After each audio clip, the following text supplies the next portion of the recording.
ముందుగా రాష్ట్ర ప్రజానీకానికి అందరికీ మీడియా సోదరుల ద్వారా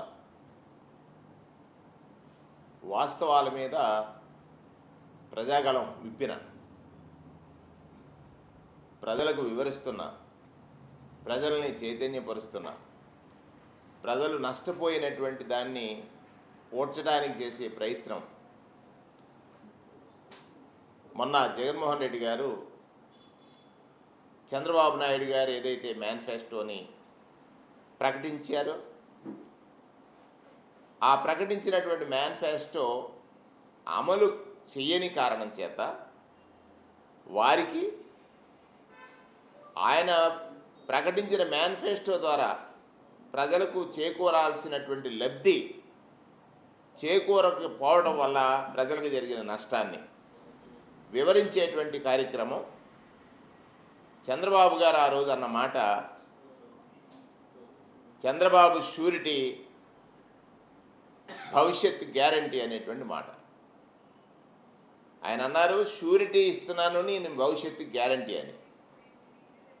తీరా పోచేసి సంవత్సరం అయిన తర్వాత చూసినట్లయితే చంద్రబాబు గారు షూరిటీ దేనికి ఉందంటే మోసానికి గ్యారంటీగా ఉంది. చంద్రబాబు గారు షూరిటీ దేనికి? ఆయన చేసే మోసానికి గ్యారంటీగా ఉంది.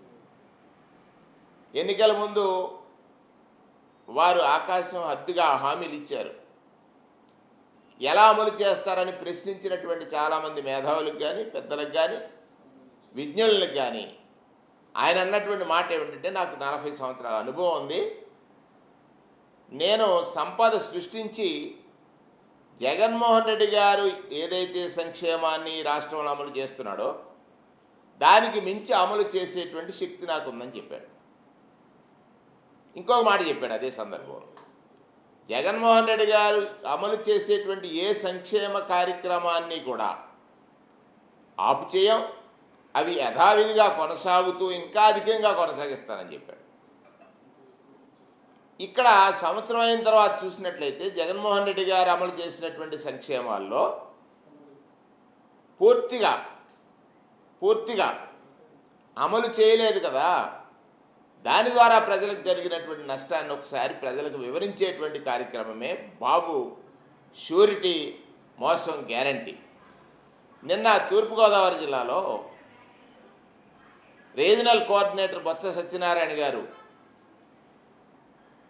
దానికి సంబంధించినటువంటి క్యూఆర్ కోడ్ను ఓపెన్ చేసినటువంటి సందర్భంలో రిలీజ్ చేసి, ఇవాళ ఆధునిక కాలంలో ఏదైతే సోషల్ మీడియా టెక్నాలజీని ఉపయోగించుకొని ఆ రోజు తెలుగుదేశం పార్టీ పెద్ద ఎత్తున జగన్మోహన్ రెడ్డి గారి పాలన పైన, జగన్మోహన్ రెడ్డి గారి వ్యక్తిత్వం పైన దుష్ప్రచారం చేశారో, ఇవాళ అదే టెక్నాలజీ ఇవాళ ప్రజలకు వాస్తవాలు వివరించడానికి ఒక క్యూఆర్ కోడ్ని రిలీజ్ చేశారు.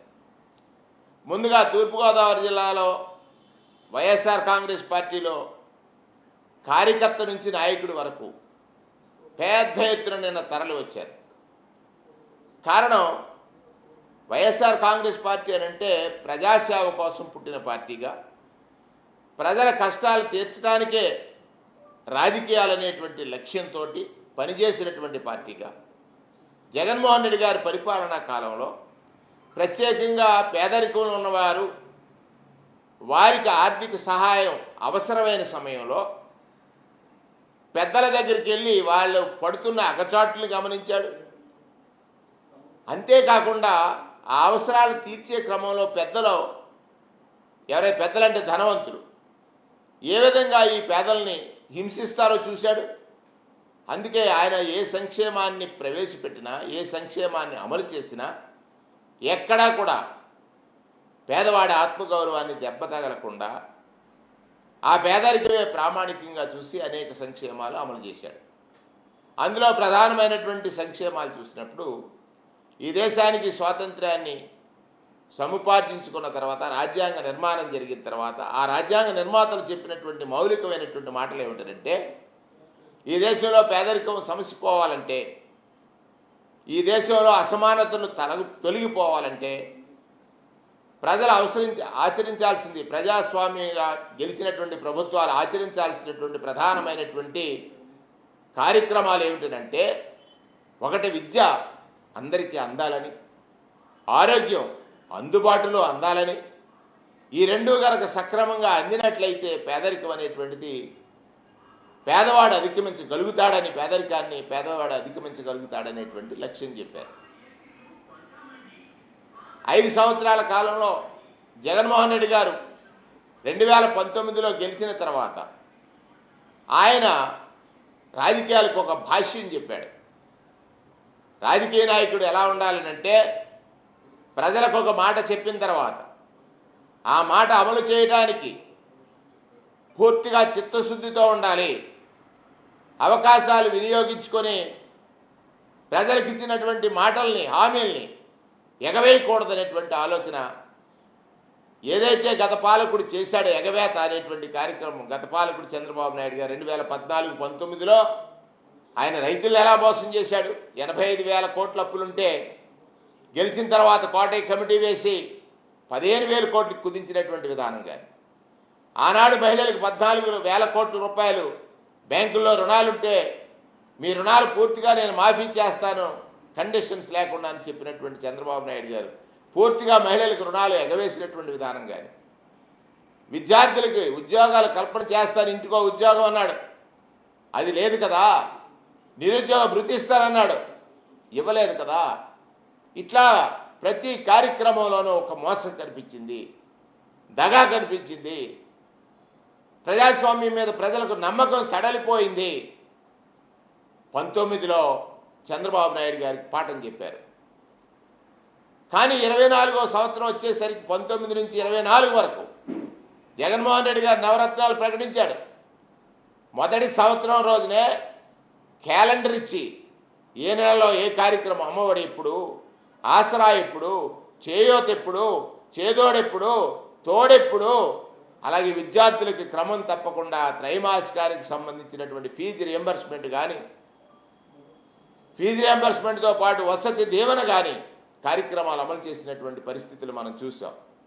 ఆరోగ్యానికి సంబంధించి 50,000 పోస్టులు ఆరోగ్యానికి, వైద్య ఆరోగ్య శాఖలో రిక్రూట్ చేయడం ద్వారా ఆరోగ్యానికి, ఆరోగ్యశ్రీలో అప్పటిదాకా ఉన్నటువంటి 110 ప్రొసీజర్స్ని 3,500 ప్రొసీజర్స్కి పెంచి, నెట్వర్క్ హాస్పిటల్స్ యొక్క సంఖ్యను పెంచి, మన రాష్ట్రంలోనే కాకుండా ఇతర రాష్ట్రాల్లో ఉన్నటువంటి కార్పొరేట్ ఆసుపత్రుల్లో ఎవరైనా ఆపరేషన్ చేయించుకుంటే పూర్తిగా 25 లక్షలు, మరొకసారి ప్రజలను గుర్తించి మరి అడుగుతున్నాను, 25 లక్షల వరకు ఉచితంగా వైద్యం అందాలి ఆరోగ్యశ్రీ ద్వారా ఆలోచించి, ఆరోగ్యం బాగోలేని వారు ఆరోగ్యశ్రీలో ఆపరేషన్ చేయించుకుంటే ఇంటికి వెళ్ళిన తర్వాత ఆరోగ్య ఆసరా అనే ఒక గొప్ప కార్యక్రమాన్ని తెచ్చి, అంటే పేదవాడికి జబ్బు చేస్తే డబ్బు అక్కర్లేదని తన తండ్రి ఏదైతే ఆరోగ్యశ్రీ అనే సంజీవిని ఈ రాష్ట్రంలో అందించాడో అటువంటి గొప్ప కార్యక్రమాన్ని చేపట్టాడు.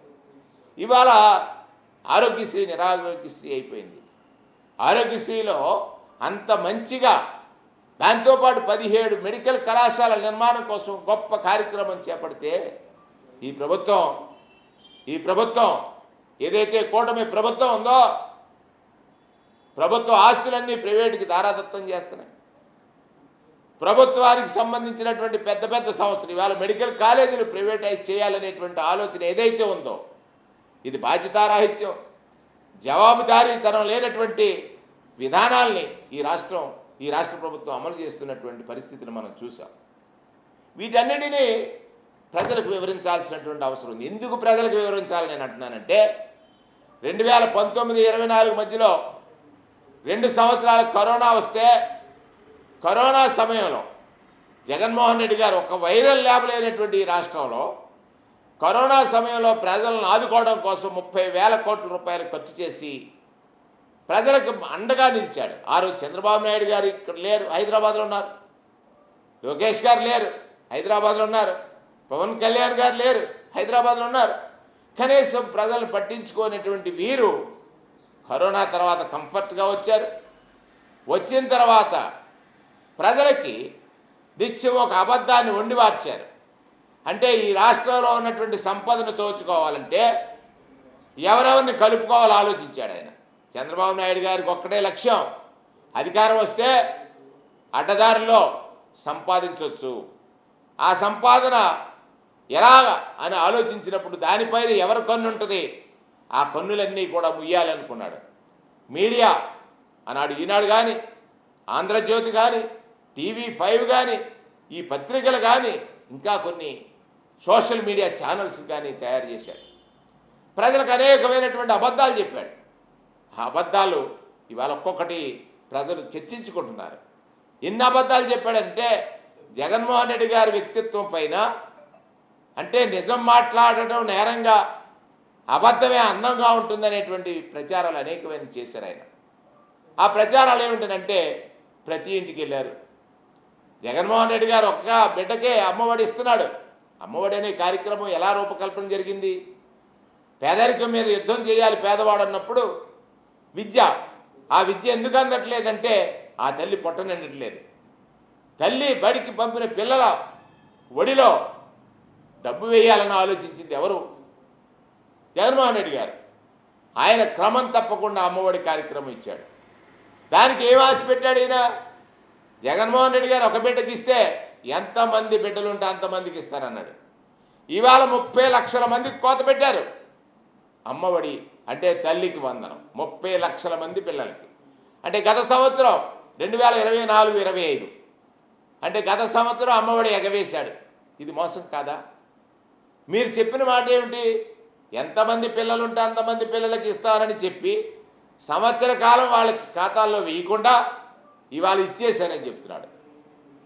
ఇంకా ఒకటి కాదు, అమ్మఒడి రాలా, ఆసరా 18 ఏళ్ళు నిండినటువంటి మహిళలకి, ఎవరైతే మహిళా లోకం ఉందో 18 నుంచి 60 సంవత్సరాల స్త్రీనిధి, వారికి అందరికి కూడా 15,000 1,500 రూపాయలు చెప్పిన 18,000 వేస్తారన్నాడు.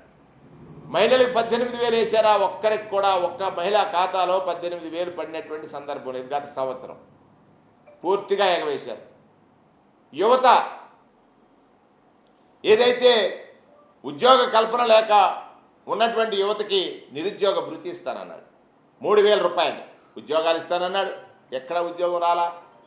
నిరుద్యోగ భృతి అన్నాడు, ఎక్కడ ఇచ్చినటువంటి దాఖలాలు లేవు. 3,000 రూపాయలు నష్టపోయినాడు. దానిలో ఆ యువత పక్షాన వారి చదువులకే అడ్డంకి కల్పిస్తున్నాడు. నిరుద్యోగులను ఎలా చూడలేదు, చదువులకు అడ్డంకి కల్పిస్తూ ఫీజు రియంబర్స్మెంట్ 6 త్రైమాసికాలకు సంబంధించినటువంటి ఫీజు రియంబర్స్మెంట్ ఇవ్వలేదు. 6 త్రైమాసికాలు అంటే సుమారుగా 6,000 కోట్ల రూపాయలు ఆ ఖాతాల్లో వేయాల్సినటువంటి అవసరం ఉంది, అది లేదు. ఇది మోసం కాదా? మీరేం చెప్పారు? ఏమి మాటలు చెప్పి మీరు అధికారంలో ఓటు అడిగారు? ఆ రోజు అధికారం కోసం ఓటు అడిగారు. మీరు ఏదైతే నేను ష్యూరిటీ అన్నారు, ఒక్కటి కాదు. ఆ రోజు అధికారంలో ఉన్నప్పుడు, వైఎస్ఆర్ కాంగ్రెస్ పార్టీ అధికారంలో ఉన్నప్పుడు మీ కుమారుడు లోకేష్ గారు పెట్రోల్ బంక్కి వెళ్తాడు. ధరలు పెరిగిపోవడానికి పెట్రోల్ ధరల కారణం అన్నారు. మరి సంవత్సరం అయింది, పెట్రోల్ ధరలు ఎందుకు తగ్గించలేదని అడుగుతున్నాం. మీరు అధికారం కోసం అబద్ధం చెప్పారా లేదా? మీరు చెప్పింది నిజమైతే వచ్చిన వెంటనే పెట్రోల్ ధర తగ్గించాలి కదా. ఆంధ్రప్రదేశ్ రాష్ట్రమే భారతదేశంలో అత్యధికంగా పెట్రోల్ ధర పెంచి అమ్ముతున్నటువంటి రాష్ట్రంగా ఉంది. మరి అది మీకు కనపట్టలేదా? దీనికోసం మీరు సంవత్సర కాలంగా డైవర్షన్ పాలిటిక్స్ చేస్తున్నారు. ఎందుకో ఎప్పుడో నిత్యం జగన్మోహన్ రెడ్డి గారు జపం చేస్తూ ఈ రాష్ట్రం ఇది విధ్వంసం అయిపోయిందని, వ్యవస్థలన్నింటినీ విధ్వంసం చేసేటువంటి ఈ కూటమి ప్రభుత్వంలో ఉన్నటువంటి పెద్దలు విధ్వంసం అనేటువంటి పదానికి ఒక కొత్త నిర్వచనం, అంటే సమాజ నిర్మాణం కోసం పునాదులు పటిష్టంగా ఉండాలని ఆలోచించినటువంటి జగన్మోహన్ రెడ్డి గారి పాలనమైన మీరు చేసిన దుష్ప్రచారాన్ని ఇవాళ ప్రజలకు చేర్చడం కోసం రాష్ట్ర వ్యాప్తంగా వైఎస్ఆర్ కాంగ్రెస్ పార్టీ శ్రేణులన్నీ కథం తొక్కుతూ ఉన్నాయి. మీరు దానికోసం రకరకాలుగా కేసులు పెడుతున్నారు, రకరకాలుగా హింసలు పెడుతున్నారు, రకరకాలుగా మీ మీడియా ద్వారా వారిపైన వ్యక్తిత్వ హననం చేస్తున్నారు. ఇవన్నీ కూడా ప్రజలకు వివరించాల్సినటువంటి అవసరం ఉంది. నేనంటున్నా, రాజకీయంలో అధికార పక్షం బాధ్యతారాహిత్యంగా, జవాబుదారీతనం లేకుండా ఎప్పుడైతే పరిపాలిస్తుందో ప్రజాపక్షాన పోరాడాల్సింది, ప్రశ్నించాల్సింది, ప్రజలకు చేరువుగా లేదా ప్రజలకు నమ్మకాన్ని కలిగించాల్సింది, ఈ ప్రజాస్వామ్యంలో నేను కూడా భాగస్వామిని అనేటువంటి ఒక విశ్వాసం కల్పించాల్సింది ప్రతిపక్షం. ఆ ప్రతిపక్షానికి మీరు ఎన్ని అడ్డంకులు సృష్టించినా, ఎన్ని అవరోధాలు కల్పించినా, ఎన్ని ఇబ్బందులు సృష్టించినా ప్రతిపక్షం ప్రజాపక్షాన ఉంటుందని అనటానికి వైఎస్ఆర్ కాంగ్రెస్ పార్టీ ప్రధానమైన ఈ ఉద్యమమే ఉదాహరణ అనేటువంటి మాట సందర్భంగా మనవి చేస్తూ ఉన్నాను. ఒకసారి చంద్రబాబు నాయుడు గారిని అడుగుతున్నా, పవన్ కళ్యాణ్ గారిని అడుగుతున్నా, భారతీయ జనతా పార్టీ నాయకులను అడుగుతున్నా, మీరు గడిచిన సంవత్సరంలో అంటే 14-19 మీ పాలన ఇసుక దోచుకున్నారు. 19-24లో ఇసుకను నియంత్రించి ప్రభుత్వానికి ఆదాయం సమకూర్చినటువంటి జగన్మోహన్ రెడ్డి గారు సంవత్సరానికి 700 కోట్ల రూపాయలు, 5 ఏళ్ళు 3,500 కోట్ల రూపాయలు ప్రభుత్వానికి ఆదాయం వచ్చింది. మీరు సంపద సృష్టిస్తారని ఉచిత ఇసుకని ఒక పేరు పెట్టి ఏ ఒక్కరికి ఉచితంగా ఇవ్వకుండా మీ నాయకులకు, ఎవరైతే మీ శాసనసభ్యులు ఉన్నారో, ఎవరైతే మీ నాయకులు ఉన్నారో వారందరినీ అడ్డంగా దోచుకోమంటున్నారు. చూడండి, మీకు మేము చూపిస్తాం తొందరలో. ఎక్కడ పడితే అక్కడ కొండలుగా మళ్ళీ పర్యావరణాన్ని రక్షిస్తానన్నటువంటి మంత్రి గారి సాక్ష్యంగా గోదావరి నదికి గర్భశోకం మిదిలేలాగా వేలాది లక్షలాది లారీలు ఇసుకను తరలించి కొండలుగా పెట్టి ఎవరమ్ముతున్నారు? ఒక్కొక్క లారీ ఇసుక పైన 2,000 నుంచి 5,000 రూపాయలు వసూలు చేస్తున్న మీ శాసనసభ్యుల గురించి మీకు తెలియట్లే. దాన్ని మీరు నిర్మూలించడం, ఇది ప్రజాధనం కాదా? ప్రజల ఆస్తి కాదా? ఈ ఇసుక దోపిడీని ప్రజలు చూడట్లేదని అనుకుంటున్నారా? మేము ఇంటింటికి వివరిస్తాం. ఏదైతే ఈ ప్రభుత్వం ప్రజలకు చెప్పినటువంటి ఆనాటి మాటలు పక్కన పెట్టి అధికారం వస్తే మా ఇష్టానుసారం మేము పనిచేస్తాం అనేటువంటి ఏదైతే ప్రయత్నం చేస్తున్నారో దాని మీద వివరిస్తాం. ఒకటి ఇసుక, 2 మద్యం మీద జరిగినట్టుగా చెప్పి మద్యం స్కామ్ అంటారు. మీరు ఇవాళ చట్టంలో లేనటువంటి బెల్ట్ షాపులు ఇంటింటి ప్రతి గ్రామాన ఉన్నాయి. ఇది ఒక ప్రభుత్వ వైఫల్యం. బెల్ట్ షాప్ ద్వారా మద్యం అమ్మటానికి వీల్లేదు, వితౌట్ పర్మిషన్. ఆ ఇల్లీగల్గా అమ్ముతున్నటువంటి బెల్ట్ షాపులు నియంత్రించలేనటువంటి ఈ ప్రభుత్వం వైఫల్యం చెందిందా కాదా ఒక్కసారి అడగండి. మీరు మద్యం షాపులు ఇచ్చారు, దానికి టైమింగ్ మెయింటెనెన్స్ లేదు. ఉదయం నుంచి రాత్రి వరకు ఎప్పుడైనా మద్యం అమ్మేటువంటి పరిస్థితులు వచ్చాయి. పక్కన మళ్ళీ అటాచ్డ్గా ఏమీ పర్మిషన్ లేకుండా ప్రతి మద్యం షాప్ ఒక బారు మాదిరిగా మారిపోయింది. అంటే ప్రజలకి విపరీతంగా మద్యం మత్తులో ఉంచి మీరు చేస్తున్న పని ఏమిటో తెలుసా? పత్రికలు చూస్తున్నారా? మీ ఇంటెలిజెన్స్ డిపార్ట్మెంట్ ఉందా? పోలీస్ యంత్రాంగం అంతా మీ చుట్టూ ప్రజాక్షణ చేసేటట్టుగా వాళ్ళని భయభ్రాంతులు చేస్తున్నారు. రాజ్యాంగ విరుద్ధంగా ప్రజాస్వామ్యంలో వాడకూడనటువంటి రాజ్యాంగ విరుద్ధమైనటువంటి నా దగ్గర రాజ్యాంగం ఉంది రెడ్ బుక్ అంటున్నారు. ఇది రాజ్యాంగ విరుద్ధమైనటువంటి మాట. ప్రజాస్వామ్యవాదులారా, ప్రజలారా, మన దేశంలో ఉన్నటువంటిది ఒకే ఒక రాజ్యాంగం, బాబాసాహెబ్ అంబేద్కర్ గారు అందించినటువంటి రాజ్యాంగం. భిన్నంగా ఒక రెడ్ బుక్ రాజ్యాంగం అనే పదం వాడుతున్నారే, వీళ్ళకి నిజంగా ప్రజాస్వామ్యం మీద గౌరవం ఉందా? దీన్ని ఖండించాల్సిన అవసరం ఉందా లేదా? దాని ద్వారా ఇవాళ బెల్ట్ షాపులు ఏదైతే మీరిచ్చి ప్రోత్సహిస్తున్నారో దానివల్ల చూడండి అభంశుభం తెలియని బాలికలు అనేక మంది అత్యాచారాలకు గురవుతున్నారు. దాని మీద మీకు స్పందన లేదు. ప్రతిరోజు ఎక్కడో ఒక చోట మానభాగ్యాలు, 185 రేపులు జరిగాయి, సుమారుగా 20 పైచీలకు రేప్ అండ్ మర్డర్స్ జరిగాయి. దీని మీద ప్రభుత్వం ఎప్పుడైనా సీరియస్గా రివ్యూ చేశారా, స్పందించారా? పోలీస్ యంత్రాంగానికి ప్రత్యేకమైనటువంటి స్కీమ్స్ ఇచ్చారు, అది ఒక ప్రణాళిక, ఏదైనా ఒక డైరెక్షన్ ఇచ్చారా? లేదు. ఆ తల్లి మహిళ ఎవరు, ఆవిడేంతసేపు జగన్ గారిని విమర్శించడానికి హోంమంత్రి గారు ఉన్నారు. జగన్ గారిని విమర్శించడమే ఆవిడ ఉద్యోగంగా కనపడతా ఉంది. జగన్మోహన్ రెడ్డి గారి మీద నేను చాలా గొప్పగా సెటైరిక్గా మాట్లాడేస్తున్నాను ఆనందపడిపోతున్నారు. వారి హోంమంత్రి గారికి ఏమీ లేదు అని అర్థమైపోతుంది. ఎందుకనంటే ఈ రాష్ట్రంలో జరుగుతున్నటువంటి అఘాయిత్యాలు కానీ, నేరాలు కానీ ఇవన్నీ చూసినప్పుడు చంద్రబాబు నాయుడు గారు అంటారు, నిన్న ఎక్కడో చూశాను నేను, గంజాయి నిర్మూలించేస్తారు 100 రోజులు అన్నాడు. సంవత్సరం అయింది.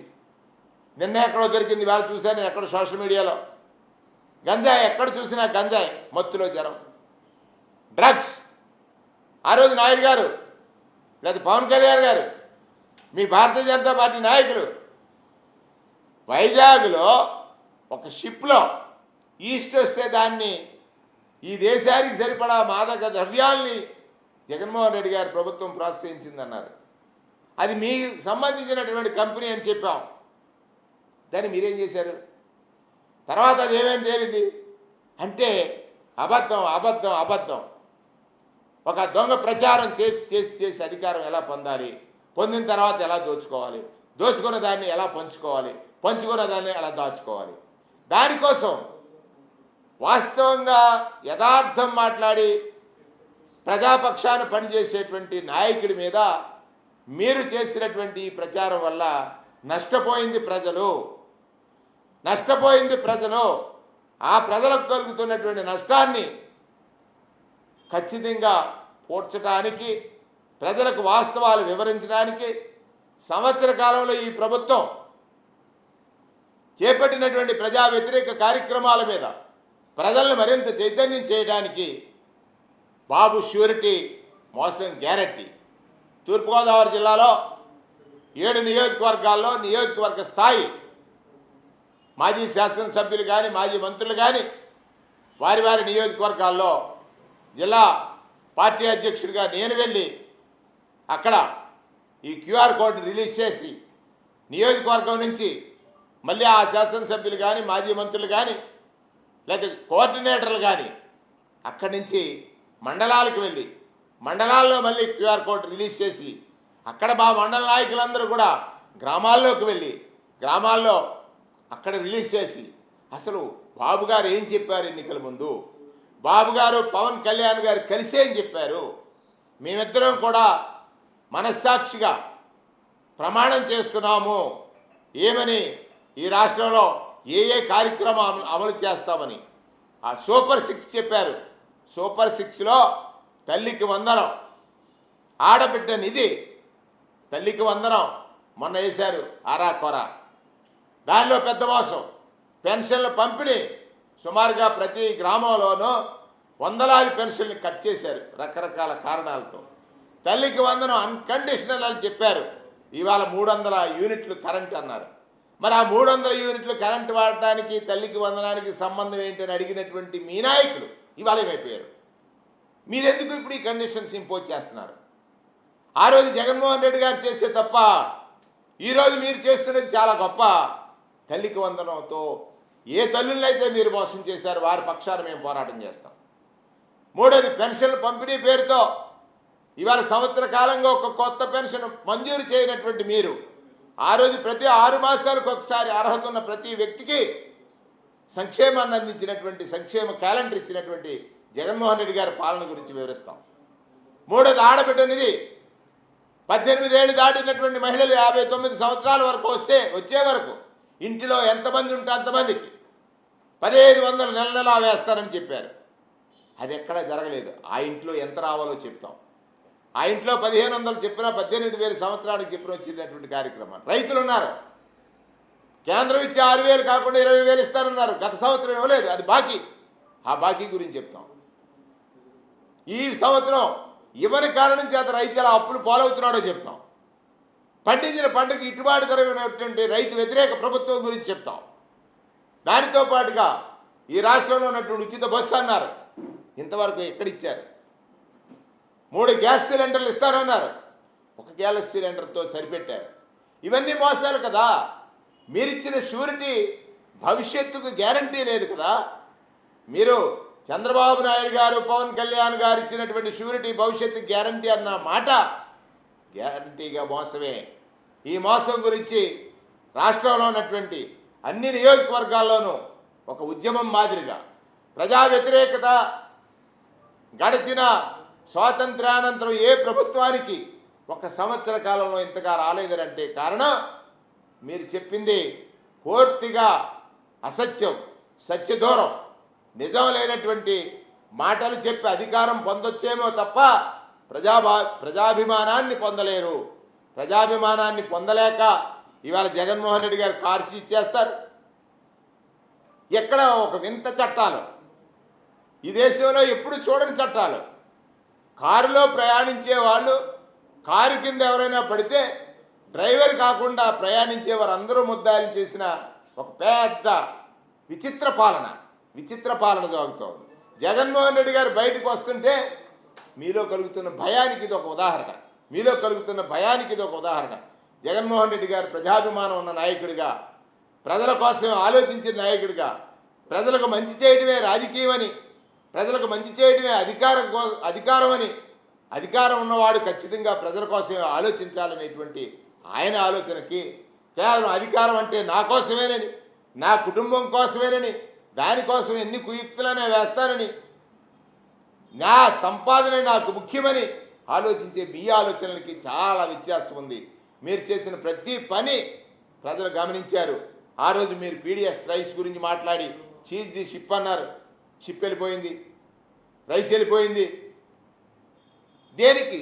కేవలం జగన్మోహన్ రెడ్డి గారి మీద ఒక నింద వేసేయడానికి. ఏది ఎక్కడ జరిగింది?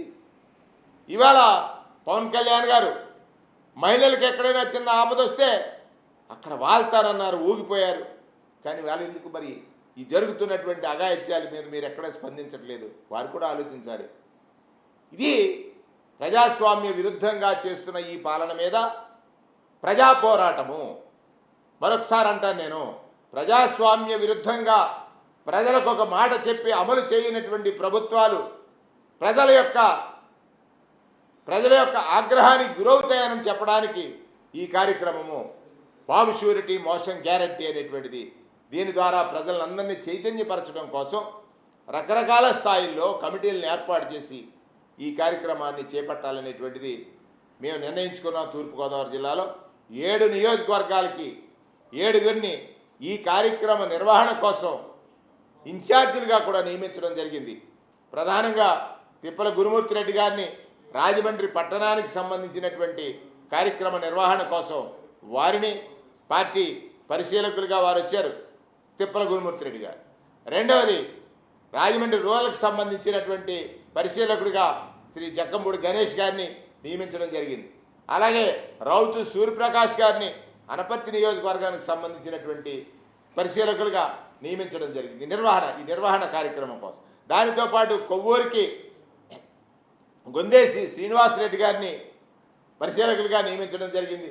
గోపాలపురానికి చందన నగేష్ గారిని పరిశీలకులుగా నియమించడం జరిగింది. దానితో పాటు నిడదవోలు నియోజకవర్గానికి గిరిజాల బాబు వారిని కూడా పరిశీలకులుగా నియమించడం జరిగింది. అంటే